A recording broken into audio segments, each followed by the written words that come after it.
మీరు కొన్న ఫ్లాట్‌కి ల్యాండ్‌పై హక్కు లేదా? మీ కోట్ల ఆస్తి పేపర్‌పై సున్నా అవుతుంది. సింపుల్‌గా చెప్పాలంటే నువ్వు ఒక ఫ్లాట్ కొంటే బిల్డింగ్‌నే కొన్నట్టు కాదు. ఆ బిల్డింగ్ ల్యాండ్‌లో ఉన్న ఒక భాగం కూడా కొన్నట్టే.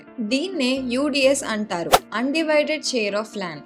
ల్యాండ్‌లో నీ భాగం. ఫర్ ఎగ్జాంపుల్ ఇది మన ఫ్యామిలీ ప్రాపర్టీ లాంటిది. డివిజన్స్ ఉండవు కానీ హక్కు మాత్రం ఉంటుంది. మరి ఈ యూడీఎస్ ఎందుకు ఇంత ఇంపార్టెంట్? బిల్డింగ్ వాల్యూ తగ్గుతుంది కానీ ల్యాండ్ వాల్యూ మాత్రం పెరుగుతుంది. ఇది నీకు ఫ్యూచర్లో ఒక పెద్ద అసెట్. ఫ్లాట్కి రియల్ ప్రైస్ యూడీఎస్ మీదనే డిపెండ్ అయి ఉంటుంది. బ్యాంక్స్లో కూడా యూడీఎస్ డాక్యుమెంట్స్ లేకుండా లోన్ ఇవ్వరు. ఒక బిల్డింగ్ కొత్తగా కట్టాలంటే నీకు ఎంత షేర్ ఇవ్వాలో యూడీఎస్ డిసైడ్ చేస్తుంది. కొన్ని ప్రాజెక్ట్స్లో బిల్డర్స్ క్లియర్ యూడీఎస్ ఇవ్వరు. ఎలా?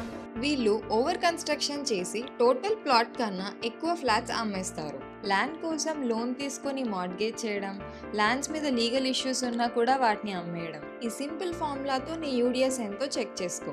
యూడీఎస్ లేకపోతే నువ్వు రెంట్కి ఉన్నట్టే, ఓనర్ కాదు. జాగ్రత్త. ఇలాంటి మరిన్ని యూస్ఫుల్ కంటెంట్ కోసం do follow this page and visit openplot.com.